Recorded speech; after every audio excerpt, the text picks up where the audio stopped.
கதை கொஞ்சம் போரிங்காக தான் போகுது அப்படின்னு யாரெல்லாம் நினைக்கிறீங்களோ அந்த வீடியோக்கு ஒரு லைக் போட்டுக்கோங்க. சிறகடிக்க ஆசை சீரியலை நாளைக்கு என்ன நடக்கலாங்கிறத பார்க்கலாம். சேனலை சப்ஸ்கிரைப் பண்ணாதவங்க சப்ஸ்கிரைப் பண்ணிக்கோங்க. நம்மளே வந்துட்டு நானா இந்த விளம்பரத்துக்கு நடிக்க மாட்டேன், என்னையெல்லாம் கூப்பிடாத, எனக்கு இதெல்லாம் ஒத்து வராது, எனக்கு நடிக்கவும் தெரியாது அப்படின்னு சொன்ன உடனே மனோஜ் வந்துட்டு அப்பா ப்ளீஸ்ப்பா, நானே இப்போதான் வந்து கொஞ்சம் கொஞ்சமாக முன்னேறி இந்த அளவுக்கு வந்திருக்கேன், இப்போ அவரே ஃபோன் பண்ணிட்டு நீங்களே நடிங்கன்னு சொல்கிறாங்க. அப்போ நம்ம குடும்பத்து மேலே அவங்க எவ்வளோ நம்பிக்கை வச்சிருப்பாங்க, அதனால தானே சொல்றாங்க. விஜயா இருந்துகிட்டு அதானே பார்த்தேன், மனோஜ் சொன்னோடனே நீங்க நடிக்க மாட்டேன் அது இதுன்னு மாத்தி மாத்தி ஏதோ ஒரு ரீசன் சொல்லிக்கிட்டே தான் இருக்கீங்க. இதே முத்து சொல்லியிருந்தா உடனே சரின்னு சொல்லிட்டு போயிருப்பீங்கல்ல. என்ன விஜயா சொல்ற, எல்லாருமே என்னுடைய பசங்க தான், அதனால யாரா இருந்தாலும் நான் வந்து நடிக்க வந்திருப்பேன் தான். ஆனா எனக்கு நடிக்க தெரியாதுங்கிறதுக்காக தான் நான் சொல்றேன், ஆனா அதை நீ புரிஞ்சிக்கவே மாட்டேங்கிற. ரோஹிணி வந்துட்டு அங்கிள் ப்ளீஸ் அங்கிள், எங்களுக்காக நீங்க வந்து கண்டிப்பா பண்ணிதான் ஆகணும் அப்படின்னு சொன்னோடனே அண்ணாமலை வந்துட்டு சரி நானும் வரேன் அப்படின்ட்டு எல்லாருமே வந்து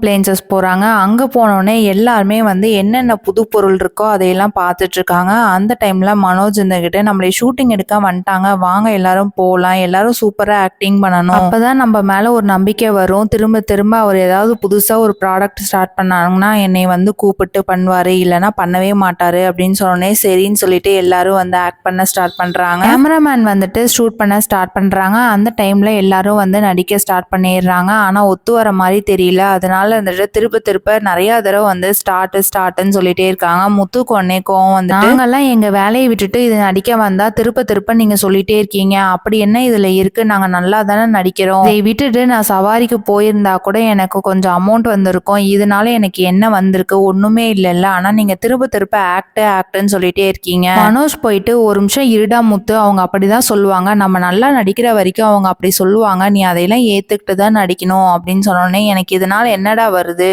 கேமராமேன் வந்துட்டு உண்மையெல்லாம் சொல்றாங்க. சந்தோஷ் சார் வந்துட்டு ஆளுக்கு 25,000 ரூபான்னு சொல்லிட்டு ஒரு பேருக்கு 50,000 ரூபான்னு சொல்லியிருக்காங்க, ஆனா உங்களுக்கு இன்னும் வரவே இல்லையா.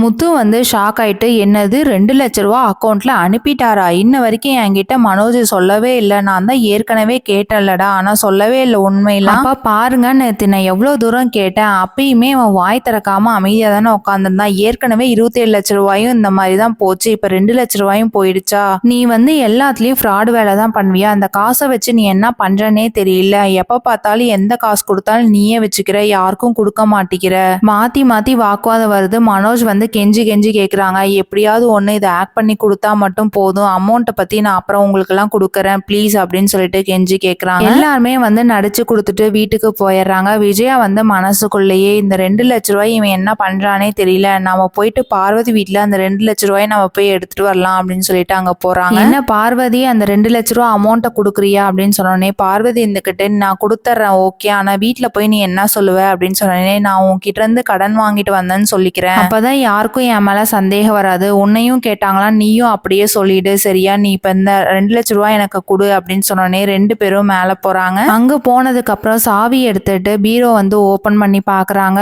பார்வதி வந்து தேடி பாக்குறாங்க, அந்த 2 லட்ச ரூபா அமௌண்ட்டை காணோம். உடனே விஜயா கிட்ட வந்துட்டு அந்த 2 லட்ச ரூபா அமௌண்ட் காணோம், எங்க போச்சுன்னு தெரியலையே அப்படின்னு சொல்றாங்க. விஜயாவுக்கு வந்து பயங்கரமா ஷாக் ஆகுது. உடனே பார்வதி பார்த்துட்டு உன்னை நம்பிதானே நான் கொடுத்துட்டு போனேன், எனக்கு தெரியாது நீ தான் அந்த 2 லட்ச ரூபாய் என்கிட்ட கொடுக்கணும், இந்த வீட்டுக்கு உன்னை தவிர வேற யார் வந்திருப்பா சொல்லு அப்படின்னு சொன்னோடனே என்னை தவிர யாரும் இந்த வீட்டுக்கே வரல, நான் எப்பயுமே வீட்லயே தானே இருந்தேன், நான் கடைக்கு கூட போகாம இங்க தானே இருந்தேன், யார் எடுத்திருப்பாங்க அப்படின்ட்டு யோசிக்கிறாங்க. விஜயா வந்துட்டு மீனா வந்து இங்க சாரி வச்சுட்டு போனா இல்ல, அவ தான் எடுத்திருப்பா, அவங்க குடும்பமே வந்து திருட்டு குடும்பம் தானே, அதனால அவ மேலதான் எனக்கு சந்தேகமா இருக்கு. அதுக்கு பார்வதி இருந்துகிட்டு அவ வந்து உன்னோட மருமகள் மேலேயே நீ சந்தேகப்படலாமா, அதுவும் மீனா வந்து கண்டிப்பா இப்படி செஞ்சிருக்க மாட்டா, அவளை பத்தி உனக்கு எதுவுமே தெரியாது, நீ கொஞ்ச நேரம் அமைதியா இரு, எதுவா இருந்தாலும் நான் பாத்துக்கிறேன், இப்ப நான் வீட்டுக்கு போய் 2ல 1 வச்சுக்கிறேன், அவளை வந்து இந்த வீட்டை விட்டு அனுப்புனாதான் கரெக்டா இருக்கும், இவரு வேற ஒருத்தவர், மீனா வந்து எந்த தப்பும் பண்ணிருக்க மாட்டான், இந்த வீட்டை விட்டு அனுப்பவே மாட்டேங்கிறாரு, இந்த பணத்தை மட்டும் அவ எடுத்துருக்கட்டும், நானே இந்த வீட்டை விட்டு கழுத்தை பிடிச்சி வெளியில தள்ளுறானா இல்லையான்னு மட்டும் பாரு அப்படின்னு சொல்லிட்டு சரி நான் கிளம்புறேன், நீ இங்க இருக்கிற வேற எங்கேயாவது வச்சிருக்கியான்னு சொல்லி தேடிப்பாரு அப்படின்றாங்க. வித்யா வந்துட்டு ரோஹிணிக்கு கால் பண்ணி என்ன ரோஹிணி நீ 2 லட்ச ரூபா அமௌண்ட்டை கொடுத்த,